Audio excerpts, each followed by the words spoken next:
Dr. Patel, let's talk about gum disease. There's so many names around that: gingivitis, periodontitis, whatever. I can't even pronounce it. Gum disease, periodontitis. Is it all the same? What is it? Give us the definitions of what is what and what difficulties each one brings with it.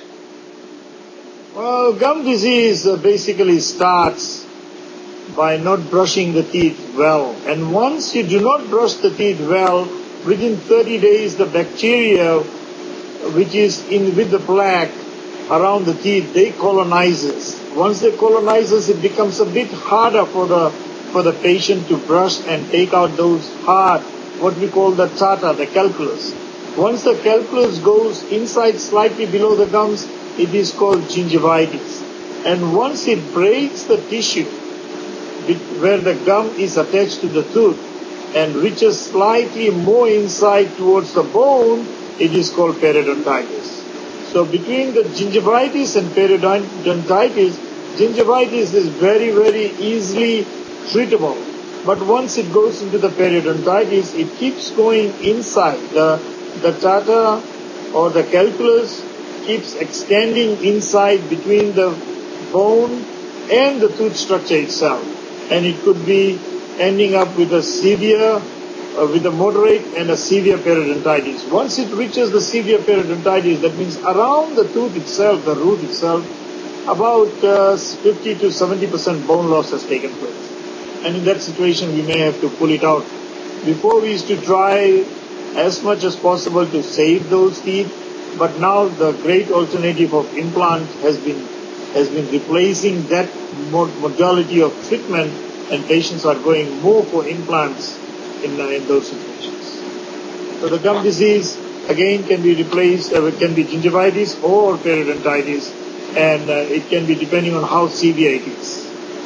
I see. So basically the different names are all the same thing, but slightly more severe as they progress. Yes. And periodontal disease, gum disease, basically the same thing. So at the last stage, at the beginning is gingivitis, and that's just kind of like, that's still easy to fix. Can that be fixed by the patient himself, or does he need to go to a dentist for that? Well, his bad habit has already created the disease. So unless and until he changes and improves his habit, he is not going to treat it himself. Gingivitis is quite reversible by the patient by cleaning it nicely. If he can clean it the way we have taught, with the nice flossing and the nice brushing at the right areas, he may be able to reverse the gingivitis himself. But then it is best to have it cleaned by the professional hygienist or the dentist and then do it himself. That would be the right recommended way of doing it. And basically the gum disease is something where like kind of like the food and the blood starts going between the teeth and the gums, and it is in there, like a little bit like having chicken and spinach under the carpet, and it gets all rotten and stinky and eats away the flesh. Is that a little bit how it works, and then you guys need to scrape it out? Yeah, in a layman's term, if that is the right way of explaining it, probably. It goes slightly below the gums, and then it sticks there. It harbors more bacteria.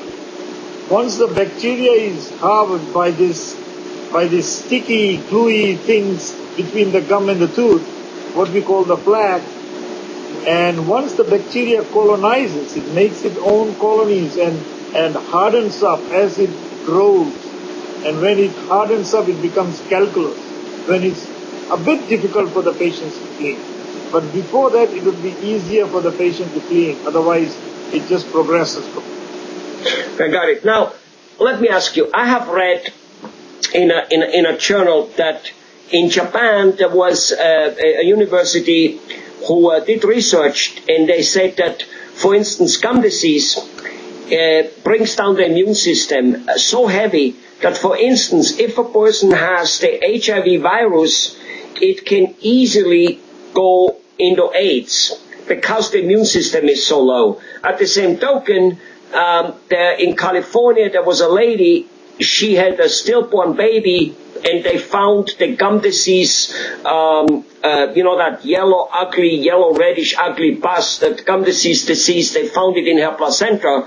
Now, obviously, those are severe cases, and they don't happen every day, but if they can happen, and I want to know from you whether that is actually really possible true, obviously it makes sense that a gum disease is affecting the immune disease of a person very heavy, and he could get the next flu or just basically get any and all illnesses much easier only because he has a gum disease. Is there any truth to that at all?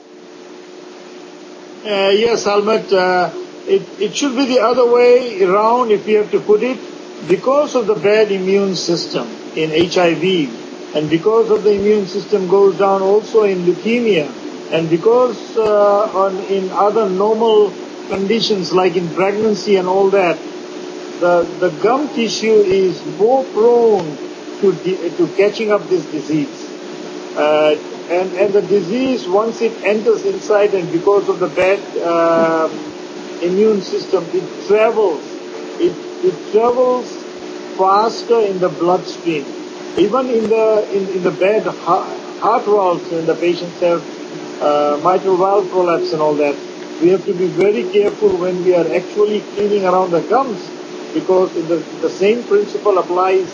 And if an artery is slightly injured while we are cleaning the gums, the plaque which travels inside can even create a very severe infection like a septicemia. It can go into the heart, endocarditis. It can go and travel and block right into the brain cell somewhere and create a stroke. It can create many other things. And the immune system of the person is... Well, obviously it is well known that the gum is kind of the gateway to the blood vessels. I mean, if you have, if you put salt or whatever it is under the tongue, it goes right away into your bloodstream. So at the same token, I suppose if you have an infection in your gum, it goes right into the blood and goes all over to the kidney, to the liver, to the heart, as you said, to the brain, and that can't be good, can it? No, it is very, very likely it can travel. And it also depends, as you said, into the immune system of the patient itself. If the patient's immune system is not strong enough to bring the defensive cells in the area and clean this infection out quickly, the infection can travel through the bloodstream. So it looks to me that the gum disease is more dangerous in terms of overall illness in the body than losing the tooth, because losing the tooth is expensive because you need to put an implant in, but at least it can be fixed. But while it is not fixed, it ruins your body. Yes, I wish this knowledge was there with all our medical colleagues and all the profession in the medical field, because they are many times not aware of how severe this gum disease can be to the patient. Even when we have to discuss at times with the nurses and physicians, we have to actually, many of them are aware, but some of them are not aware on how severely a patient can be affected. Even during pregnancy and normal condition like that, we try not to clean at times because it can travel, like you said, right into the bloodstream. Yep. Well, thanks for clarifying that, Dr. Patel, and I hope that it helped the patients out there listening to it, and more importantly, I hope that they will start act on it, because tooth loss is one thing, but thanks God, dentists can fix that pretty good. But once your liver, your kidney, your heart, your brain, and the other immune system is affected, there's not much one can do about it, and it's kind of like a really slow death. So thanks, Dr. Patel. Thank you, Alma. Thank you very much.